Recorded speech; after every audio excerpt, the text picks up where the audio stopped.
Hi you guys, look what I made. A delicious chocolate mud worm pudding with gummy worms in it. This reminds me of my childhood when I was a little girl. I ate this delicious chocolate mud worm pudding for dessert, so let's give it a taste of it.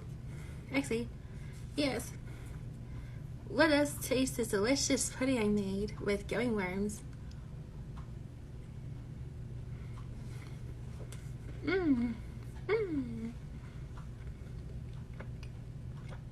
It's very chocolatey and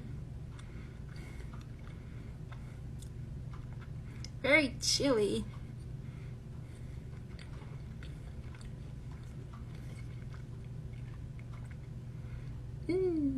We both love it so much. It's very delicious.